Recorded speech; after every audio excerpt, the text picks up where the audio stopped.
Olá, bem-vindos à 13ª aula de Introdução à Física Estelar. Na aula anterior, a gente falou sobre a evolução das estrelas, digamos, normais. Hoje vamos tratar de uma classe de estrelas, em princípio normal também, mas numa fase especial da vida, estrelas variáveis. Estrelas variáveis são estrelas que mudam periodicamente de luminosidade, raio, temperatura e outras propriedades. Nesta imagem vemos uma estrela variável de longo período em dois momentos diferentes. Como dá para ver, ela varia bastante de luminosidade durante um período de oscilação. Mesmo assim, são estrelas relativamente estáveis, elas pulsam de certa forma, mas não chegam a implodir ou explodir. Elas fazem algo periódico mesmo, algo mais regular. Então são estrelas normais, mas que passam por uma fase de pulsações ou de instabilidade. Há vários tipos de estrelas variáveis. Aqui uma lista de nomes de diferentes tipos. Muitos têm nomes de alguma estrela que é considerado o protótipo desse tipo de estrela variável. Eles diferem entre si, por exemplo, nos seus períodos de oscilação, que pode ir de poucas horas ou até de 100 segundos até uns 2 anos. E nos seus modos de pulsação, a maioria faz pulsações radiais, mas pulsações não radiais também acontecem. E outras propriedades aqui, se tem uma propriedade que a gente ainda não conhece, tem a ver com o ambiente naquele esse tipo de estrela variável é encontrado. Muitas dessas estrelas variáveis se encontram numa certa faixa dentro do diagrama Hertzsprung-Russell, chamada de faixa de instabilidade. Mas tem umas outras regiões do diagrama onde se também encontra alguns desses tipos de estrelas variáveis. Alguns exemplos de estrelas ao longo desta faixa de instabilidade, estrelas delta Scutis, são, em princípio, estrelas da sequência principal, mas lá onde a sequência principal cruza com a faixa de instabilidade, as estrelas da sequência principal fazem essas pulsações que os delta Scutis fazem. RR Lyrae são estrelas do ramo horizontal, onde ela cruza a faixa de instabilidade. E Cefeidas, estrelas de massa mais alta, fazendo queima de hélio, lá onde elas, nos seus caminhos evolutivos, cruzam com a faixa de instabilidade. E aí por diante. Como dito, alguns tipos de estrelas variáveis não estão na faixa de instabilidade, por exemplo, os beta-cefeidas, que são estrelas tipo B, os tipo B que a gente conhece, mas então pulsantes. Ou no canto superior direito, as variáveis de longo período, às vezes abreviado por LPVs, Long Period Variables. Esses então são gigantes bem vermelhas, como por exemplo justamente as gigantes vermelhas ou as gigantes do ramo assintótico e alguns supergigantes daquele canto do diagrama. Vamos tentar entender essas pulsações um pouquinho, usando por exemplo o exemplo de Cefeidas ou RR Lyrae. O que acontece é o gás dentro da estrela esquenta, esfria periodicamente e a superfície dela oscila. Isso faz oscilar a luminosidade total da estrela. A luminosidade em função do tempo normalmente é chamada de curva de luz. Então aqui se vê a curva de luz de uma dessas estrelas variáveis, uma RR Lyrae. E então tamanho e temperatura superficial da estrela também mudam periodicamente.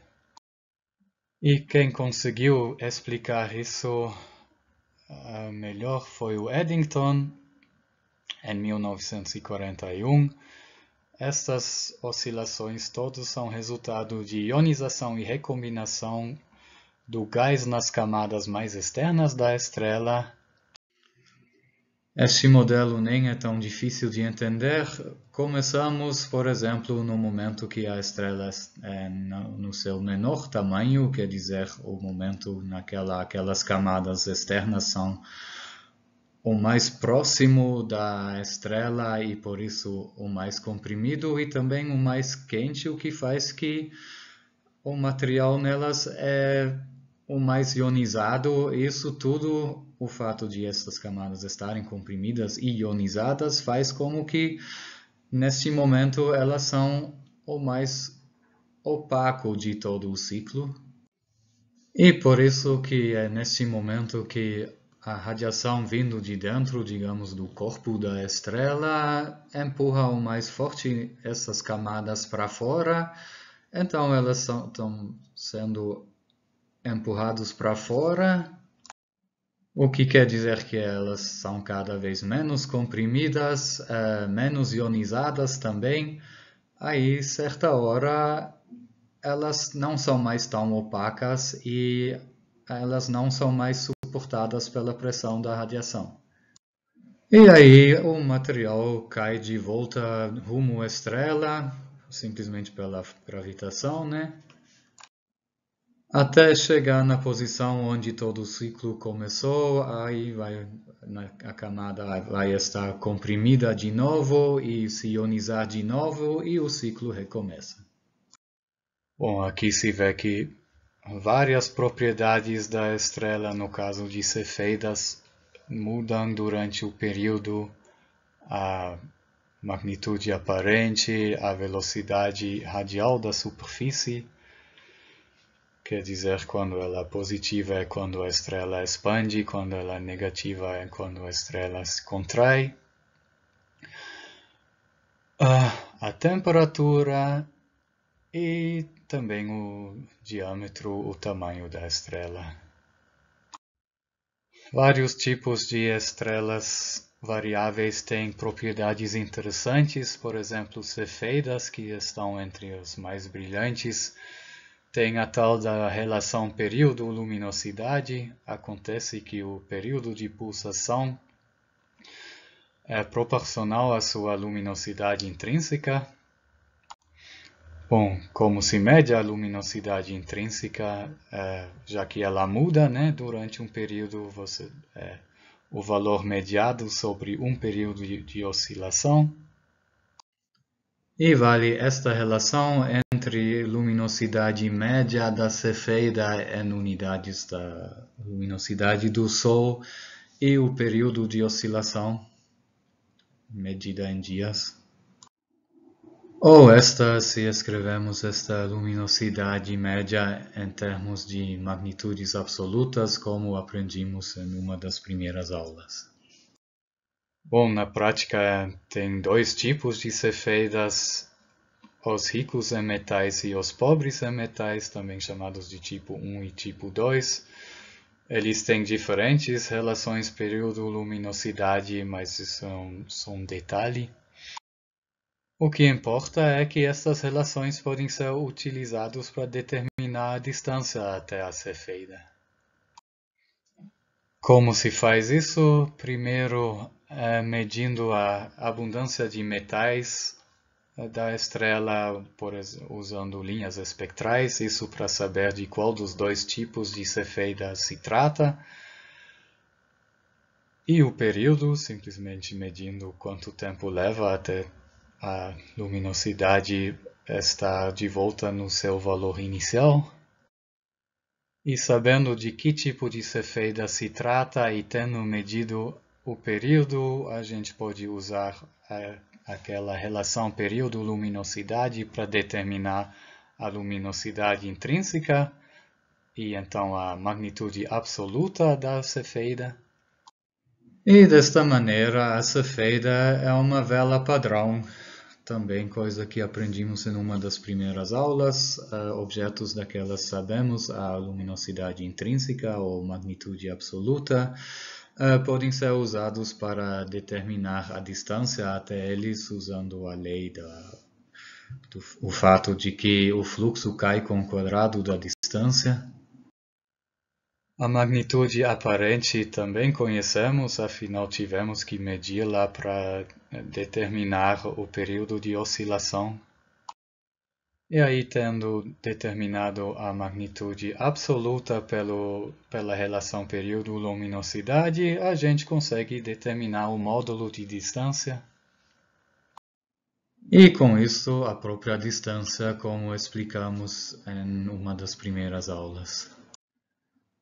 E o Hubble usou este método de medir as distâncias até cefeidas para medir as distâncias até alguns nebulosos que continham esses cefeidas, por exemplo, a nebulosa de Andrômeda, para descobrir que Andrômeda é muito mais longe do que o tamanho que na época se estimava que a Via Láctea tinha. Não estava totalmente certo, mas certo o suficiente para ainda hoje a grande nuvem de Andrômeda está bem fora da Via Láctea. E para concluir disso, de que então o universo consiste de um pouquinho mais do que só a Via Láctea, na verdade de muito mais, e isso é visto também como o nascimento da astronomia extragaláctica, um assunto que tem nada a ver com esta disciplina, mas que é interessante também. Quem quer saber mais sobre astronomia extragaláctica, algumas aulas da disciplina Noções de Astronomia e Cosmologia são sobre esses assuntos. E além de nos fornecer um método para medir a distância até estas estrelas, essas pulsações também nos dão informações sobre a própria estrela, sobre seu interior. E para interpretar isso, temos que saber do que se trata. Dessas pulsações são basicamente ondas de som propagando-se pelo interior da estrela. E esse fato vamos usar num cálculozinho simples para estimar esse período de oscilação em função de propriedades da estrela, como densidade, massa, raio. E começamos esse cálculozinho usando da aula sobre interior das estrelas a condição do equilíbrio hidrostático. Aquela condição que diz que o gradiente da pressão tem que contrabalancear a gravidade que age nas massinhas compondo a estrela. E vamos tomar a densidade da estrela como constante, quer dizer, igual em todas as posições da estrela. Obviamente isso não é muito realista, mas como vamos ver, não dá resultados tão ruins assim, mesmo assim. E aí, tomando esta densidade como ρ, é fácil calcular aquela massa contida que aparece na condição do equilíbrio hidrostático. A massa contida dentro de um raio R é simplesmente o volume da bola com raio R 4/3 πr no cubo, vezes esta densidade ρ. Aí dá para cortar com R em quadrado. Integrando este gradiente de pressão de fora para dentro da superfície da estrela, onde a pressão é nula, até uma distância r minúscula da superfície da estrela, obviamente obtemos justamente a pressão naquela posição. E a integral de r' é r' em quadrado meia, substituindo os limites da integração, obtemos isso. E vamos então estimar o período de oscilação. O que é isso? É o tempo que nossa onda de som leva para ir da superfície até o centro da estrela e de volta para a superfície, que é aí que um ciclo se repete, ou alternativamente podemos dizer que é o tempo que a onda de som leva para atravessar a estrela inteira, que dá no mesmo, né? Que é 2 vezes o tempo que a onda leva para ir do centro da estrela até a superfície, e o tempo dt que cada trechinho da propagação da onda de som leva é o tamanho daquele trechinho dividido pela velocidade do som que a onda tem durante este trechinho. E a velocidade do som a gente determinou na aula sobre o interior das estrelas em função de pressão e densidade. Pegando a pressão em função de R do slide anterior, e substituindo agora esta velocidade do som na integral de cima, e jogando todas as constantes para fora, obtemos uma integral de um tipo que vocês devem ter visto em funções de uma variável. Não se preocupem, eu também não sei a primitiva dessa função de cor, mas dá para achar no livro de Fuvee ou em sites na internet. Aí é esta função aqui.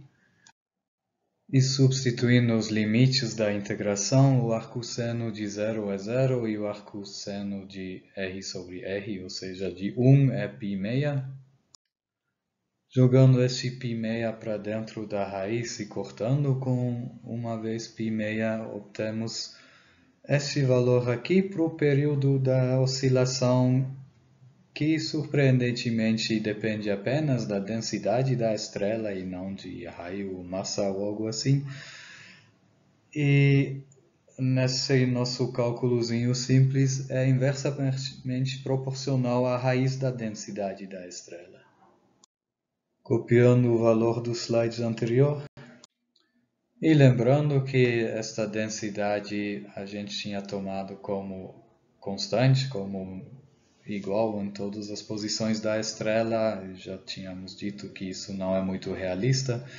Mesmo assim, o resultado que obtemos nos dá uma ideia qualitativa de como depende esse período de oscilação da densidade, ele diminui com a densidade. E até quantitativamente esse resultado não é tão ruim assim. Tomamos como exemplo valores típicos para cefeidas, uma massa de 5 massas solares e um raio de 50 raios solares. Aí isso nos dá 10 dias como período de oscilação. Isso de fato é dentro da faixa de valores de períodos de oscilação de cefeidas clássicas mesmo. Assim conseguimos explicar por que estrelas variáveis do lado superior da faixa de instabilidade têm períodos mais longos do que aquelas do lado inferior da faixa de instabilidade. É que lá em cima temos as estrelas gigantes que têm densidades baixas e lá embaixo temos as estrelas anãs com densidades mais altas. Isso até continua até objetos que nem são mais estrelas e que ficam no diagrama Hertzsprung-Russell abaixo da sequência principal, as anãs brancas. Tem anãs brancas pulsantes também e que têm então períodos ainda mais curtos. Então, dito de maneira mais simples, ao longo da faixa de instabilidade, quanto mais luminosa é a estrela, tanto maior é seu período. Isso corresponde exatamente àquela relação período-luminosidade que a gente já tinha visto para cefeidas.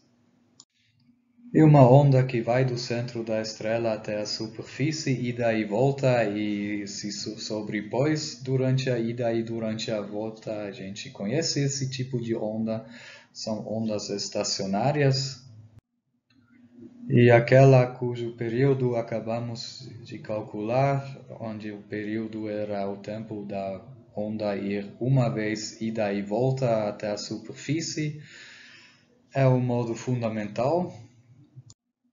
E podemos visualizar esta onda estacionária assim, de que ela tem um nó no centro da estrela, óbvio, nem porque lá o material não pode bem oscilar para fora ou para dentro, porque para dentro nem existe e para fora ia deixar um vácuo lá, nenhum dos dois movimentos faz sentido, então o material no centro da estrela está parado mesmo, e o material na estrela pulsa com maior amplitude na superfície da estrela. E o segundo harmônico é aquela que tem um nó no meio do caminho, na verdade uma esfera nodal, né? Uma esfera em torno do centro da estrela onde o material não pulsa. E de um lado desta esfera nodal, o material oscila em uma direção e do outro lado da esfera do nodal oscila na direção oposta, ou no sentido oposto. O terceiro harmônico tem duas esferas nodais, etc. E aqui vocês veem a amplitude da oscilação em função da posição na estrela para esses três primeiros modos, normalizado tal que a amplitude na superfície da estrela é 1 e dá para ver que em outras posições dentro da estrela a amplitude é menor. Então cada modo oscila o mais fortemente na superfície da estrela. E dependendo de que tipo de estrela variáveis temos, eles pulsam em um desses modos ou vários. Por exemplo, as cefeidas clássicas e as estrelas W Virginis pulsam no modo fundamental. As RR Lyrae, aquelas variáveis do ramo horizontal, no fundamental ou no segundo harmônico, às vezes até simultaneamente nos dois modos. E as variáveis de longo período também em um desses dois modos. E possivelmente eles até oscilam entre os dois modos, mas isso ainda não se sabe com certeza. Além dessas pulsações radiais do material se deslocando na direção radial para dentro ou para fora da estrela, também existem pulsações não radiais, onde o material se desloca na direção perpendicular a esta, ou seja, em direções paralelas à superfície da estrela. E isso faz como que certas regiões da superfície expandem enquanto outras se contraem. Aí, de repente, não podemos mais nos limitar a usar a coordenada radial para descrever posições na estrela, mas também as coordenadas θ e φ importam se a gente introduz um sistema de coordenadas esféricas, e ambos os deslocamentos em relação às posições de equilíbrio dos pedacinhos de material podem ser na direção de θ e φ, como elas podem ser função das posições θ e φ. E a maneira como esses deslocamentos dependem de θ e φ, ou seja, os padrões desses deslocamentos podem ser descritos ou pelo menos decompostas em funções que são chamadas de harmônicas esféricas. E quem já fez a disciplina física quântica do BCT conhece essas funções. Elas aparecem naquela resolução do átomo de hidrogênio para a parte angular da função de onda do elétron. Mas não vamos entrar em mais detalhes sobre essas pulsações não radiais. Para quem se interessa, no livro tem muito mais material sobre elas e também mais material sobre as pulsações radiais. Acabamos de ver um cálculozinho simplificante como os períodos das pulsações das estrelas nos dão dicas sobre a densidade no interior delas. Isso conhecemos da Terra. As pulsações seriam as ondas sísmicas que se propagam pela Terra, por exemplo, num terremoto. E no caso da Terra, estas ondas sísmicas nos forneceram bastante informação sobre a estrutura no interior da Terra. Sabemos muito sobre a estrutura da Terra por causa dessas ondas sísmicas. E no caso das estrelas variáveis, podemos fazer a mesma coisa, usar estas pulsações para saber mais sobre o interior dessas estrelas. Não podemos usar apenas, como no exemplo antes, os seus períodos, mas também as amplitudes das pulsações, as curvas de luz, quer dizer, a intensidade da estrela, da luz da estrela em função do tempo, ou as curvas de velocidade radial, que seria a velocidade com aquela a superfície da estrela se desloca em função do tempo. Também os padrões de oscilações não radiais, caso dá para observar estas. E a área que trata disso é chamada de asterosismologia ou astrosismologia. E a estrela, para aquela, isso pode nos fornecer muita informação mesmo, porque lá conseguimos observar as ondas não apenas como variações na intensidade total da estrela, mas conseguimos realmente vê-las se propagar pela superfície da estrela, é o Sol, e neste caso chamamos a ciência de heliosismologia. Só um exemplo de uma aplicação da heliosismologia. Existe uma oscilação não radial, cujo padrão vocês veem nesta imagem do lado, no Sol, que tem um período de oscilação de 5 minutos. E estudando este modo de oscilação, conseguiu-se saber mais sobre uma camada que fica justamente um pouquinho abaixo da fotosfera, na zona de convecção do Sol. Foi isso nesta disciplina sobre estrelas variáveis. Como dito, no livro tem muito mais material sobre elas. Quem se interessa, recomendo dar uma lida no capítulo 14 do livro, mas para essa disciplina foi só isso. A próxima aula vai ser sobre aglomerados estelares.